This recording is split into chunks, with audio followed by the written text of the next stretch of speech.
you got to have your own personal brand, right? And you got to be like recognizable, because at the end of the day, your brand, it's all you have, right? It's you, right? That's what makes you unique, right? We're on a mission to empower all entrepreneurs with the financial information they need to make informed decisions and change the world. And we're trying to empower all entrepreneurs, knowing that we're never going to physically be able to support every entrepreneur, but we'll damn well die trying.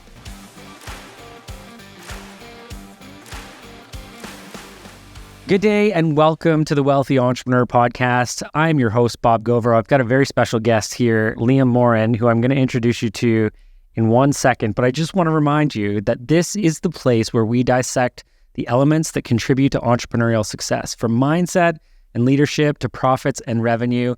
And again, my guest here, Liam, is very special to me. We've been working together for quite some time, not necessarily just in the same business, but we've been collaborating for years.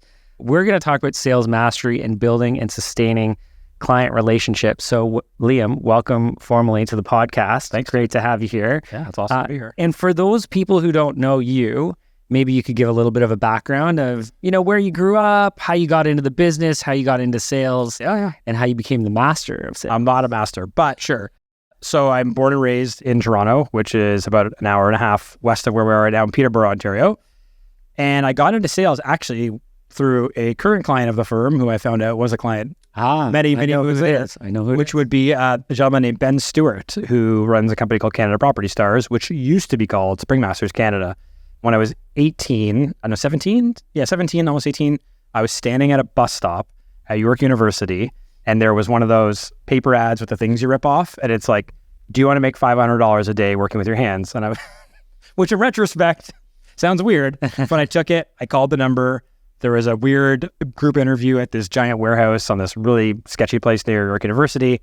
Ben basically told us, hey, if you want to make money and have a great life, you need to get into sales, and basically just told us all about how sales works, and then said, yeah, come back tomorrow, be your first day, you're knocking doors, you're selling lawn aeration. So we had a lawn like aerator, like a giant lawnmower, you push door to door, knock the door, sell the house. That was basically my first, it was a full immersion, because it was just 16 hours a day, right? Learning from Ben, selling like crazy. And that's basically how I got into it. And from there, got into the high-tech space, or tech company in Toronto, and then now into more of the online world, which me and you met through. And then, the way the world works, circle it all back. And now I'm here at Govro. Yeah. Awesome. Well, and it's super great to have you. So talk to me about your evolution of roles in the sales space. So in our shared space, that was really the coaching world. You got into doing coaching specifically for contractors. Yeah. And started to get to know that, you were a contractor as well at one point, right? Yeah, I had my own construction business. I had worked for a construction technology company in Toronto that got acquired to a mobile estimating SaaS product for contractors. So I'd always been kind of in the construction space, even Springmasters was outdoor stuff. And then, kind of moved into the online coaching and training world, which obviously you're a big part of. So I met Bob, everybody listening, I was at an event in Redondo Beach, California. Oh yeah, we were in California. And the previous company I was working with, the world is such a funny place. So the previous company I was working with, I remember this well. Our accountant and bookkeeping firm, who Bob ended up acquiring, basically had a little mix-up, and payroll didn't get run, and some people were upset. And the CEO at the time was just, he was all blustered, and I was like, just go chill, just walk away, right? Go have a drink.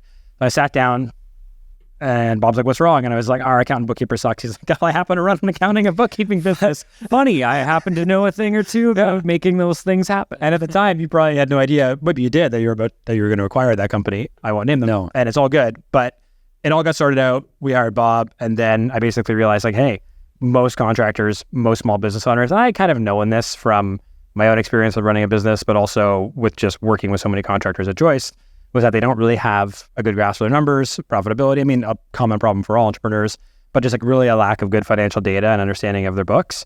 And we brought Bob in to help support our members. And then COVID hit and it got real bad. And Bob really stepped up. We did a ton of training, ton of extra kind of resources and support for everybody. And that's, I think, where meeting you really got me deeper into the financials and how it works. So integral to our contracting business, but also how critical it is as well for sales. Because again, at the end of the day, we're tracking numbers in sales, right? It's very data driven. So that for me was a good kind of opener to oh wow, there's more than I thought here, right? And you wouldn't even want to see our sales data analysis that we go through on a weekly basis from marketing all the way all the way down to the end of the sales process. But yeah, super fortunate. You guys understand how this works, right? You're a business owner, and every now and again you have this opportunity that shows up, and you have two options. You have one, to embrace it, to take it on, and to open the door up to what could be possible, or the other is to continue to say no to opportunities. And I know when Liam and I connected in California, of all places, right? On the beach, walking through in California. But to look at that as an opportunity to say, okay, well, you know what? It's very interesting. We work with a lot of contractors. Wouldn't it be interesting to work with the coaching side and collaborate, which we continue to do, with coaches and with advisors to help bring the financial strength to a business, and especially those financial insights to business owners? Because honestly, guys, if you don't have those financial insights in your business, you're running blind. But certainly a great connection to make on the beach and come back to Canada. And I think we worked together for 3 or 4 years. Yeah, good 4 years. In a really fantastic partnership. With Shauna too, who was just on the podcast. Right? Yeah. She was stepping in, really helping a lot of people. Right? Which was great. And the organization that you were working with was fantastic, making a huge impact. And then, you know, it ended up that the organization kind of changed. I think you were looking for an opportunity, and I went, oh, damn, I know this guy. We should probably work together maybe a little bit more. So maybe let's talk a little bit about sales. So Liam is currently the director of sales at Govro Accounting Tax Law Advisory. Not necessarily a traditional role in a public accounting firm, for example. You know, you typically have business development people. But one of the things that I have found in my experience in running sales, because I would say that I've been running sales for the last 16 years. We're sales. And I still do them, and I still do business development. But one of the things that was lacking was the accountability in the system to make sure that everything was getting tracked. And I guarantee you, if there's any lawyers out there who are listening as well, or any other professionals, you know, you get phone calls, you get referrals, they get emailed to you, they get sent to you, and you know, you email them and maybe they don't respond right away. It goes into the bottom of their inbox, and that's probably the end of it. And there was so many low-hanging fruits in our business over the last 16 years that we needed a better system and a better way. And a lot of people in the professional space would go, well, sales is maybe a dirty word. Or low priority, right? Because it's more so like, how much money can we make? But it's all about the perspective of how we work with this. And for me, sales is the way that we don't let those people down. All those referrals, all those people who reached out, who connected with some form of media or a document or a training that I've done or the team has done, they reached out wanting help, and we let them off the hook with not following up with them as much as we should have to make sure that we engage them, and we let them down. And one of the intentions by bringing more of a Liam into the team on a sales perspective is to say, guys, we're not willing to let you down. We're here to make the greatest impact, to help you make the greatest impact. And we need to have this follow-up process and this persistence so that we don't let you off the hook and let you down by not following up. So talk to me about what a modern sales process looks like. You know, it's actually interesting because I had a chat with one of my mentors, Matt Ryder, who you know, and he's been going through like a whole journey, and we had an hour and a half, almost an hour and a half chat about this weeks ago. And things have definitely changed since like COVID, since the online world kind of went through some big changes last year, but even I think all businesses. And I think now, you know, with ads getting more expensive, right? Like it's harder to compete for a lot of people. Like maybe you're listening to this podcast, you run, you know, a physiotherapy clinic, right? And maybe it's getting more expensive to acquire a customer. Maybe you have to spend more on ads to get the same number of people walking through your clinic, right? And when that starts happening, again, I'm not a numbers guy like you are, Bob, but it's like, okay, well, hold on. We're either going to have to sell more to compensate, we're going to have to raise our prices, right? Or we're going to have to do both at the same time, or we're going to have to cut costs, right? And that's not necessarily fun as a business owner because there's implications of that. And I think now, if you're building a modern sales engine, you know, I think for a lot of people, especially probably listening to the podcast, there's probably some people who are big fans or who follow, and they're probably really good at like meeting a client in person, helping them, getting, let's say, things sorted, getting the person over the line, getting them into the ecosystem, getting them as a client. And then there's probably some people who are really good at the front end, like they're really good at marketing, promotion, networking, right? Probably a lot of people listening, they do a lot of in-person events. You probably get a lot of cards. You don't, like you said, don't follow up on all those meetings, right? You meet people, oh, I met that guy. It was a great meeting. So I think a lot of people are in one of those two ends, but then there's this huge gap in the middle, right? And this is what we saw, I think, originally when we started working together is like, listen, I think a lot of people in general have this audience, or they have their database or their funnel or their list, and there's this big kind of block in the middle, right? So it's like a pipeline. If you're watching this or listening, and the front of the pipe is open, it works. Your dad's a plumber. The end of the pipe, right? But the middle is getting gummed up, right? It's like when your kitchen sink gets all gummed up. And I think a modern sales process now, because a lot of people are good at figuring out those two ends, either like naturally they just do it as the entrepreneur and the owner. They have no choice, because it's like, if I don't market and sell, I don't have a business and I'm not going to make any money. Yeah. But that middle, like you said, it's all this opportunity gets lost. So we're searching for more. And what I've seen recently is, the people who are really doing well and who are really making a big difference, they're really attacking that middle of funnel, that kind of bulge in the list, through follow-up, right? Through check-in, through leveraging client services, through leveraging appointment setters, through SDRs, and moving away from like a bit of the like harder sell model, or like the like, hey, I really got to follow up with this person a million times, to a more of a, hey, let's consistently check in with these people, right? You said, touch base, right? See how they're doing. Don't let them off. See if they need help. And then that naturally just leads kind of to deal flow. And I imagine a lot of people listening probably have 5, 10, 15,000 people in their database, or they do a ton of networking, and it's like, that's great. You need that. Don't get me wrong.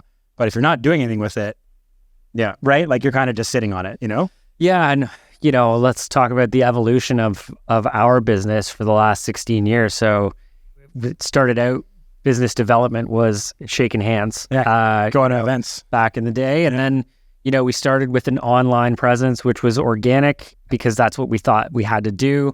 And then we ended up moving into more of a paid lead gen sort of situation. However, we could never really find a good partner to help bring in the right leads, which we have right now, which is really great. If you're looking for a great lead gen source, make sure you drop a comment in here. We'll connect you.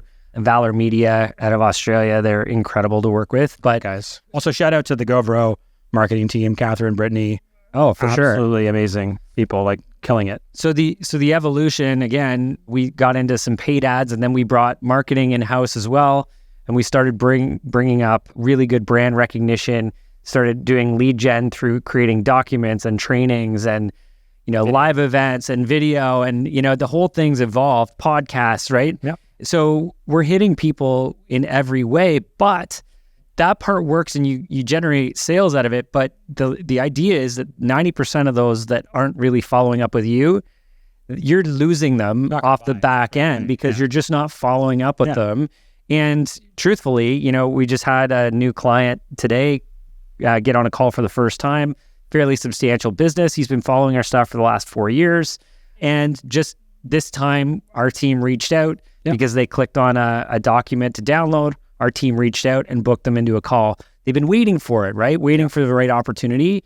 And if we're not reaching out to them, a lot of times they won't reach out to us. And in our space, there's a lot of fear around finances, and people don't want to talk about it, and maybe a bit of shame as well. And you're like, it's okay. Yeah. There's no shame. Everybody that we get in through here has got some element that, they got skeletons. they feel like there's shame attached to it, but guys, that's what we're here for, right? Yeah.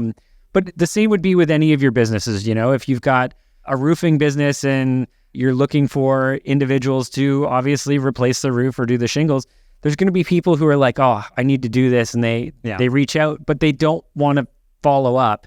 There's an obligation to follow up. And I think that's one thing that Liam brings that's like next level, is the follow-up and the persistence. Again, to not let people off the hook with creating a home that doesn't have mold and issues inside the drywall and inside the roof, because they know they have to do it for their family. They just don't want to deal with it right now until you go, we're going to make this easy for you to deal with it right now, right? Same with your finances. We're going to make this easy for you. Let us take care to deal with this right now, right? And that's, again, not letting them off the hook and following up, which I absolutely love. So let's talk about maybe what some of the evolution is since you've come in. So I know we do a lot of work on marketing, which Catherine on our team, brilliant when it comes to supporting our marketing and our graphic design and our documents that people download and building resource hubs and everything. She's an incredible resource, but then taking that and saying, how do we get the most from this marketing? So maybe walk everybody through a little bit of what our process looks like. There's probably parts I'm missing from Catherine. Yeah. One thing I'll just say too, because when I was working with Matt Ryder, I remember one of his clients is Ryan Serhant. You guys probably know him, love it or leave it, $1 million listing. The guy in New York, he sells like the most expensive real estate in New York. He's like one of the best real estate agents in the world. He has his own program. He has a record for most expensive penthouses, right?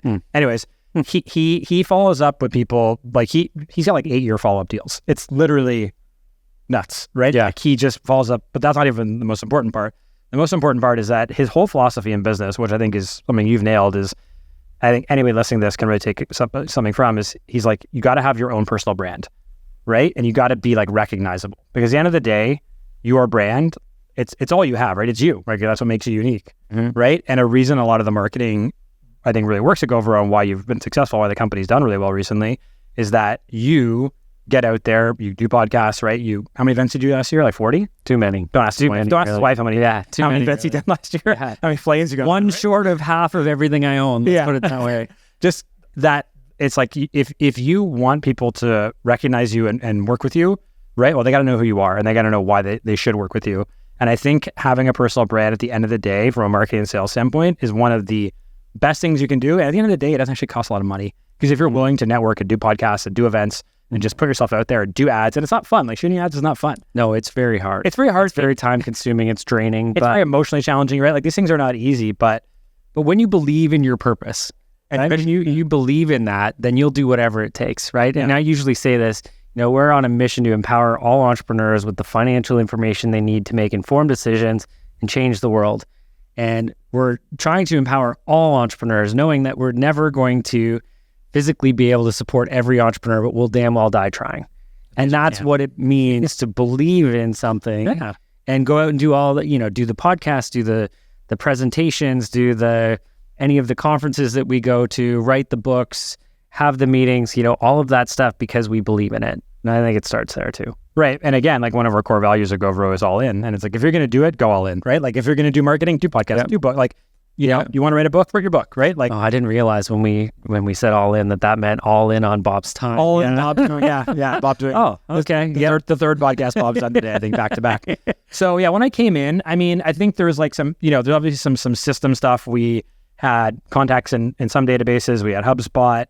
We were launching the new website, which is amazing. Catherine's done a phenomenal job on that. So there's definitely some I was coming into something that's already in motion, right? So there's a bit of system cleanup and all that kind of stuff. But once we got everything essentially, cleaned up and consolidated, it was, okay, where are the leads coming from, right?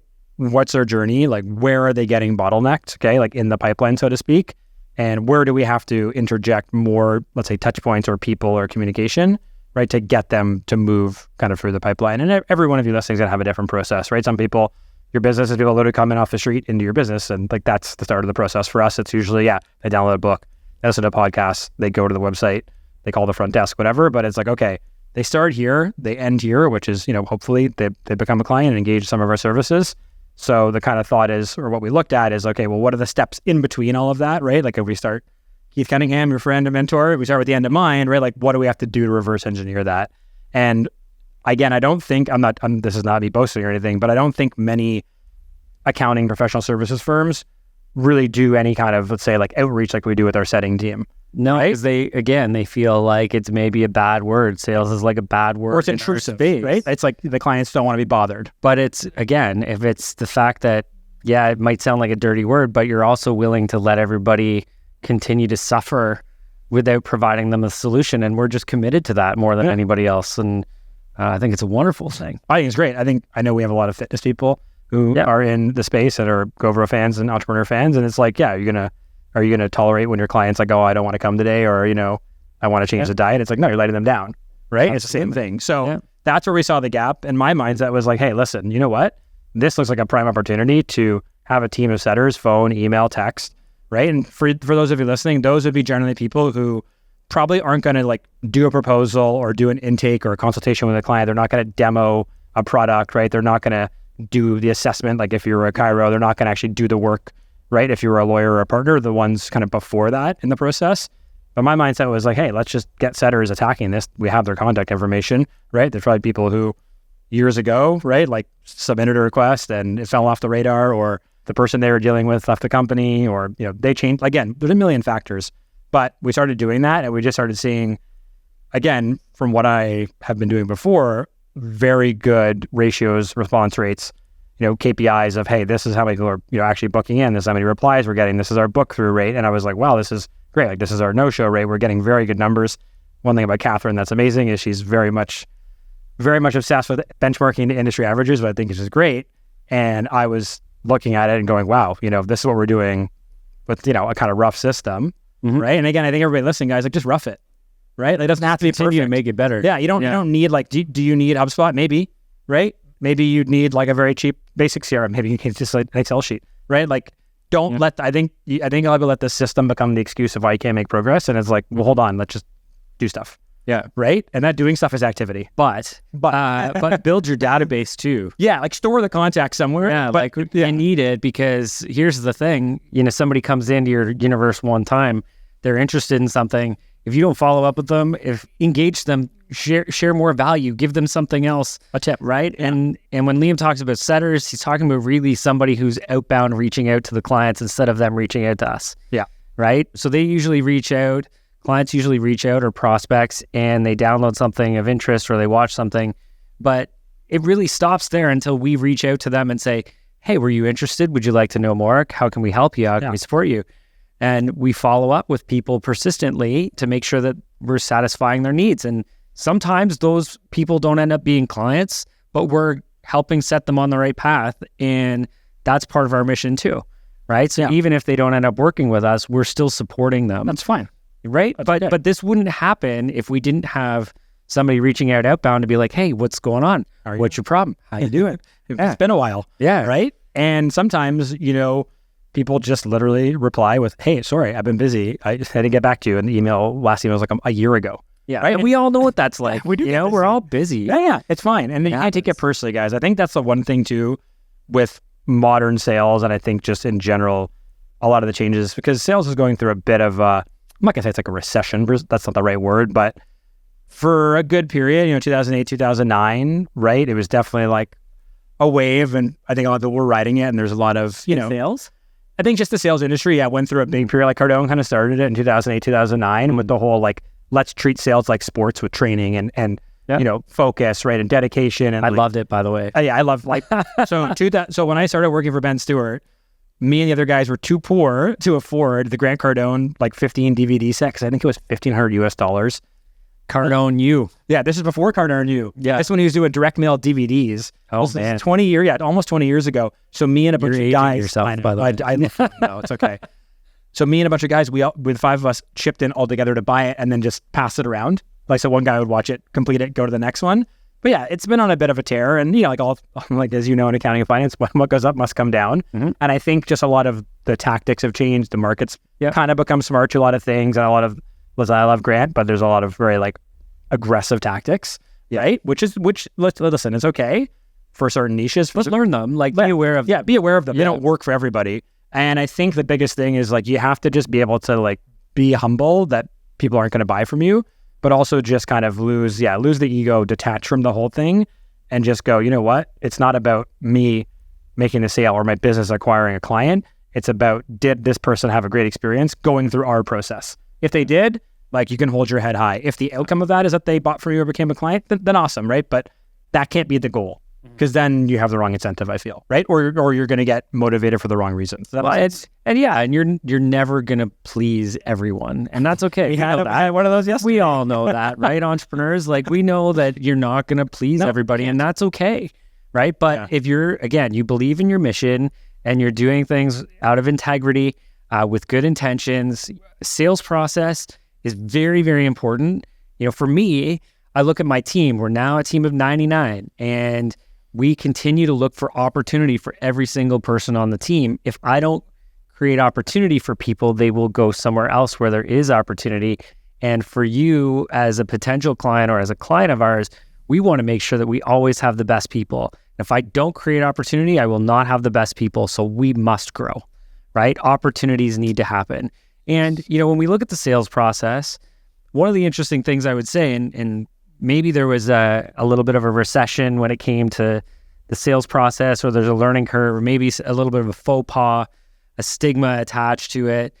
At some point, we all have to recognize that the consumer behavior has so drastically changed completely over the last 5 to 10 years that, whatever process you call it, we just need to continuously evolve with the needs of the consumer and what that looks like. And so maybe the process that was on the DVDs that had an 18-step process didn't evolve, right? And and we continue to have to modify that and stay up to date because there's constantly going to be new evolutions. And, one of them is really related to overcoming sales objectives, right? Objections objections. Okay. My apologies. Yeah. So sales objections where people are saying no, or not right now, or not right now. Sure, whatever. So maybe let's talk about some of those objections and how we can overcome some of those. Yeah, for sure. So one thing I'll just preface it with is I'm more of the camp now, because that's how I learned from Jeremy Miner's 7th Level, which is let's focus more on preventing objections if we can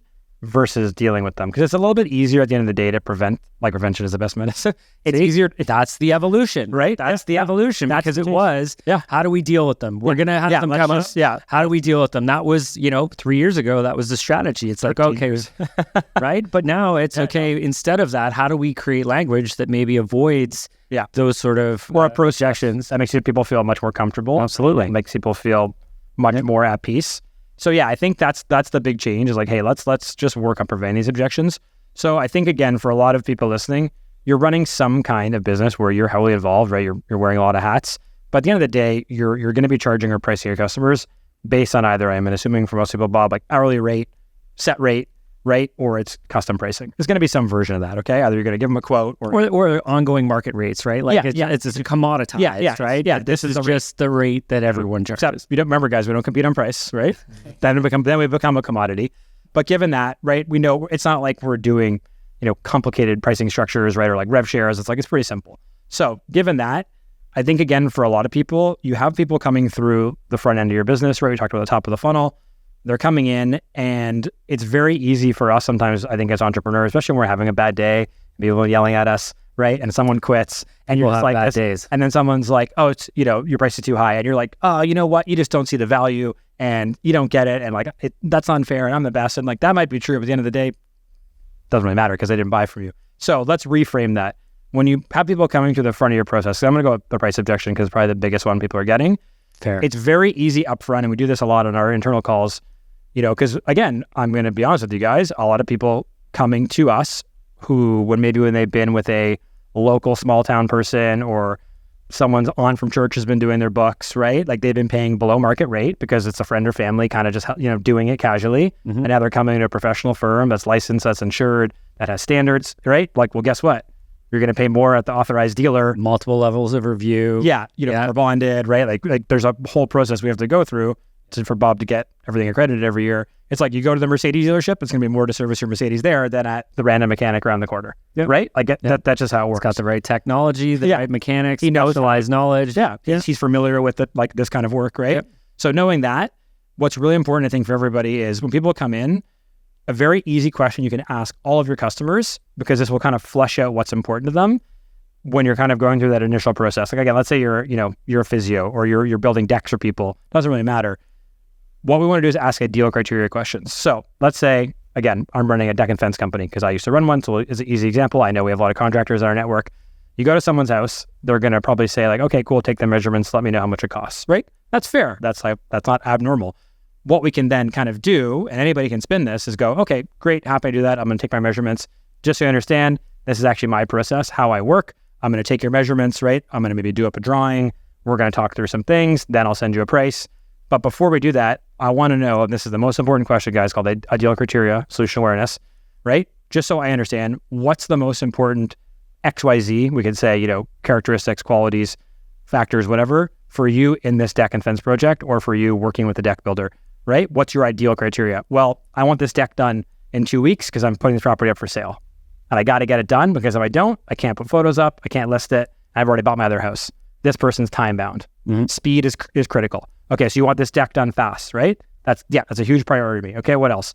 I don't care about cedar or, Ipe. I just need a basic pressure treated deck, safe to code, looks nice. Okay, so you're not looking for the fanciest wood. No? Okay, cool. So it sounds like what you're saying is you want a really well-built deck done relatively quickly, right? Done properly. Anything else? Yeah, you know what? I got like 5 other guys. They didn't even send me a quote. They showed up, or they sent me like a Word document, very unprofessional. Okay, so it's important for you. Yeah, I got to submit this all, right, to my accountant. I got my real estate agent's going to want all the receipts, right? We got to have everything tracked, right? I don't want a cash job. Great. So just so you understand how we work, we don't do cash jobs, right? We work with multiple levels of materials. We can definitely do PT. If you do want this deck done by this date, I can do that. Maybe you can't. Tell them if you can't, right? But just so you know, we're probably going to be more expensive than everybody else you're dealing with in order to accommodate your goals. So what have we done there, Bob? What's Well, you've really just outlined that you can service all of my needs when I don't think anyone else could. Right. But also set the expectation that, hey, this is not going to be cheap. Right. Right. Yep. There's an old saying, and like it's in construction, it's in sales, it's called the triangle: good, fast, and cheap. You could only ever have two. If you want your deck done good and fast, probably not going to be cheap. Right. If you want your deck done cheap and fast, probably not going to be very good. Right. Or not good enough. So you can use that as a little model.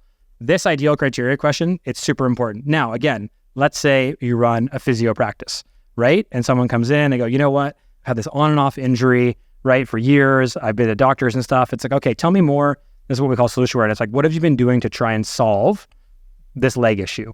I've tried supplements, right? I went to this other place in town.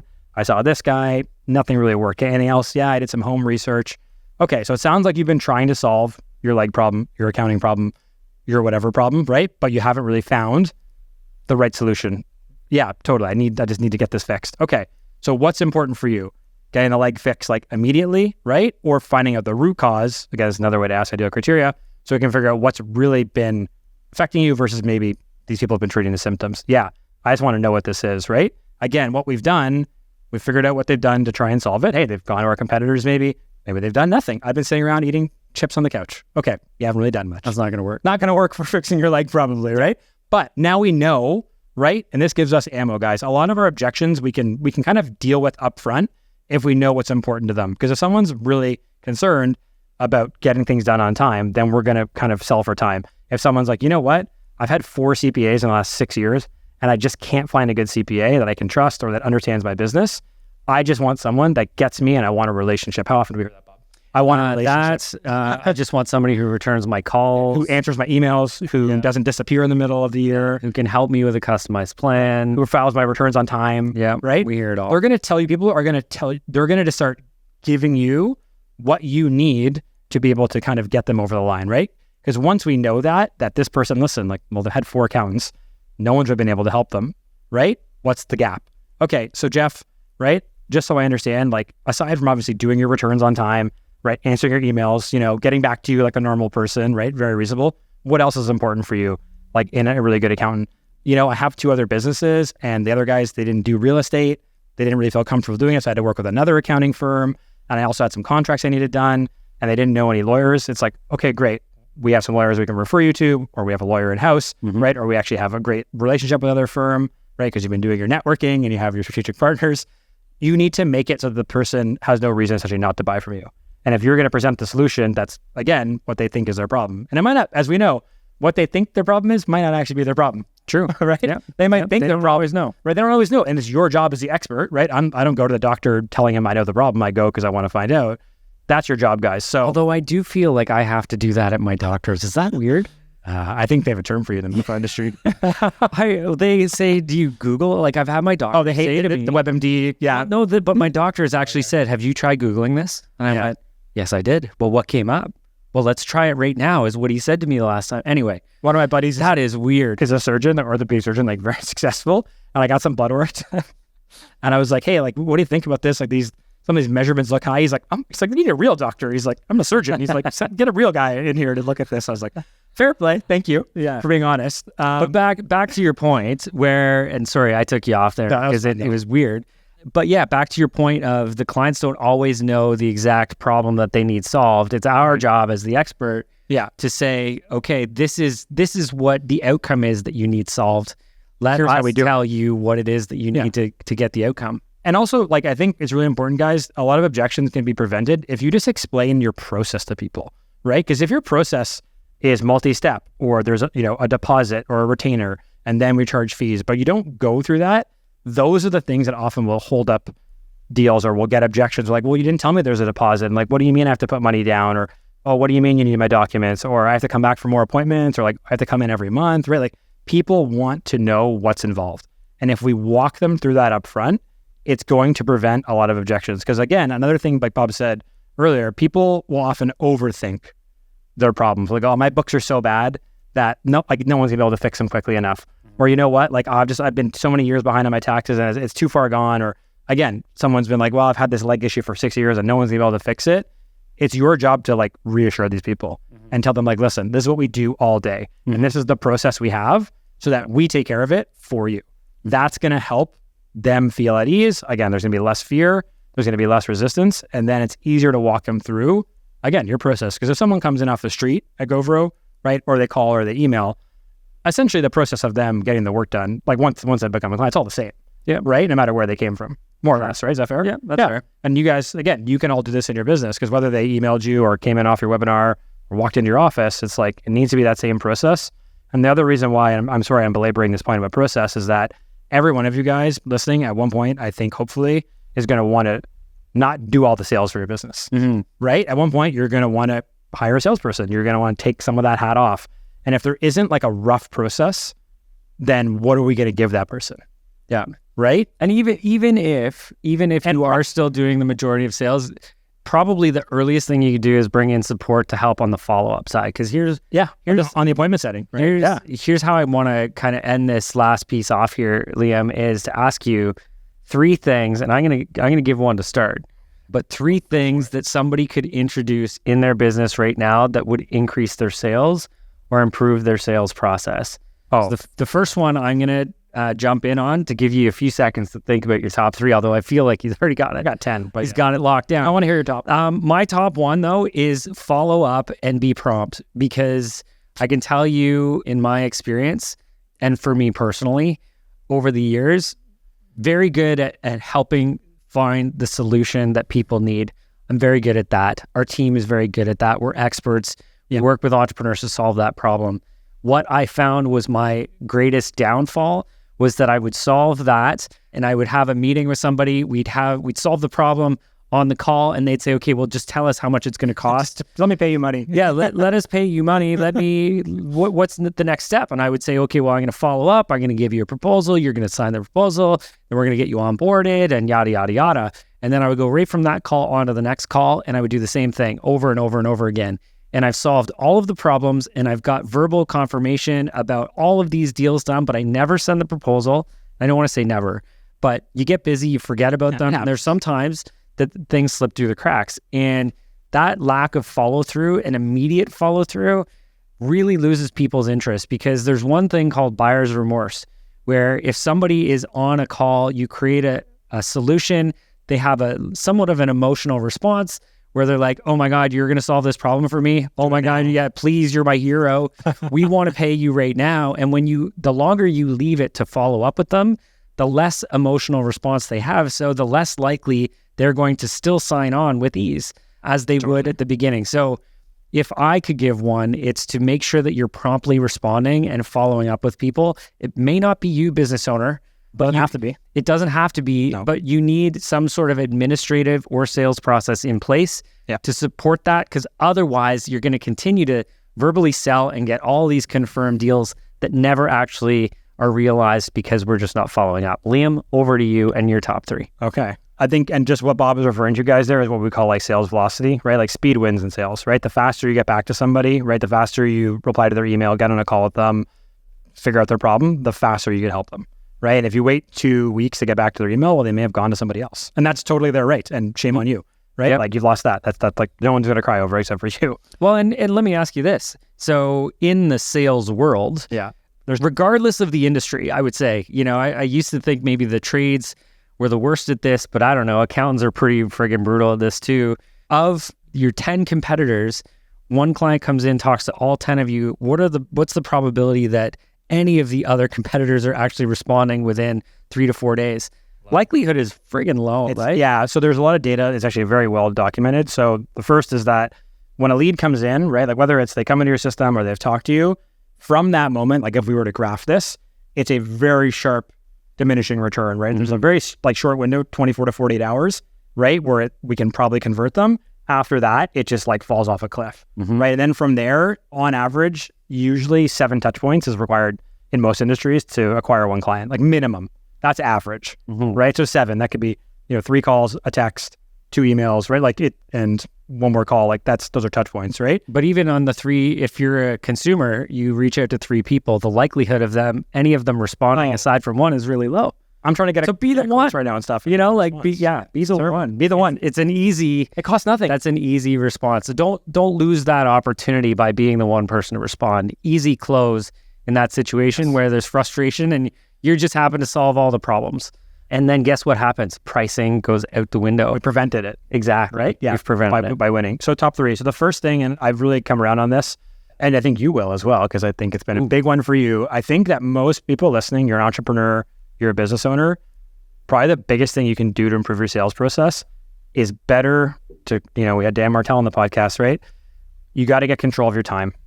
And whether it's through using, a calendar AI program, it's through getting a virtual assistant, like getting an executive assistant like Bob has, you need someone because you can't watch yourself swing. Okay. I know many good, just individual lone wolf sales reps who have their own personal virtual assistant just to manage their calendars, to manage their follow-up. You don't need to do it all yourself, guys. Sales is a time-based activity. If you're not blocking time in your calendar, you're double booking meetings, you're forgetting to follow up, like Bob said, it's a function of the fact that you're not managing your time. So you need to dedicate time in your week to take calls, to do proposals, to follow up, right? You're a lawyer, you're probably gonna have to review some contracts or go do some research on cases, right? To put together a proposal or to give out, pricing, right? You're a doctor, you probably gotta order lab work and do these things, right? You're a physio, you're gonna have to get a consultation, you're gonna have to do all this stuff. You need to have time dedicated for sales. It can't just be something that's like an afterthought. Okay. Now, again, there's a phenomenal amount of calendar AI programs that'll help manage that for you. Okay. There's like the Calendar Bridge. Again, you can get a virtual assistant generally for pretty easy. Upworks are fairly cheap. There's a lot of great programs out like Fathom and Read AI that'll record your calls and they'll just summarize the call. So then you just go back to that and go, okay, I talked about this with Steve. I got to get him a quote for this and this versus like, oh, what do we talk about? And I got to watch this whole recording. So like leverage your time and technology. Your time as an entrepreneur, like as we know, is the most valuable resource. Absolutely. Right? Like you talk about it in your book. We had Dan Martell on it talking about it, right? Mike Michalowicz. So leverage your time, guys. Sales, it's just like the gym, right? The gym has to be, if you want to get good at the gym, you want to get fit, it can't be something that's an afterthought. It's like we default time to it, right? It has to be sacred. Otherwise, just like with the gym, we're going to get inconsistent result.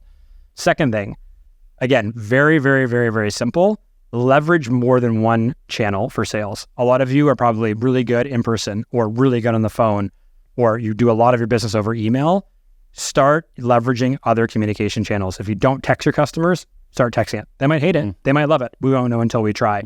Okay. Again, you're not going to keep everybody happy. Yeah, we can't. I'm going to quote a man who maybe never would want to quote, Joseph Stalin, right? Like, I don't know the secret to happiness, but the secret to sadness is trying to appease everybody at once, right? And it's true, right? So just try reaching them different ways. If you have their number, text them, call them, email them, okay?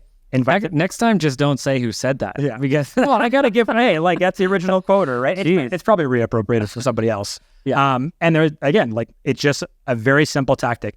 A lot of you probably listening, and again, I'm not trying to single anybody out or make you feel bad, but if you're just sending emails, right, hoping someone's going to respond to you, well, that might not work. They might just be busy contractors on the go, and they pick up their phone a lot. Yeah. Right. And many lawyers are very, very busy in court, so they don't pick up their phone. So you have to email them. Yeah. Right. And guys, hey, we go through this too, where we're constantly looking at our communication channels and saying, how do we make sure we touch everyone? Like, how do we, and this isn't even just a sales process, but a deliverable process where it's like, the email maybe isn't enough. Let's make sure we're using all means of communication to help ensure that everyone is getting their problem solved. Yeah. So sales, not sales, I think it's important that everybody incorporate as many channels as they can because, and honestly, everybody's got a phone now. Yeah. So the easiest way to have it is, it's probably emails in their phone too, but an SMS text that sits as unread in that very, very prevalent area on our phone that's unread messages. And we know that it's either our wife, our kids,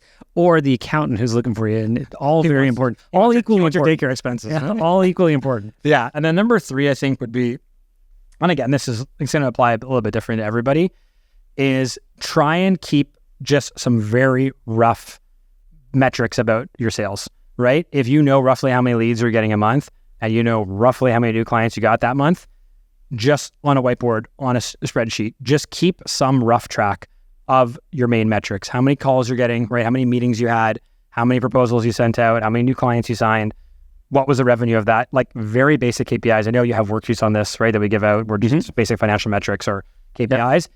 Just keep some rough data, guys. Like even if literally all of you keep is just leads generated and then deals closed and meetings held, right, month over month, after 6 months, you're going to have really good data to go, you know what? It only takes 4 meetings for me to get a new client.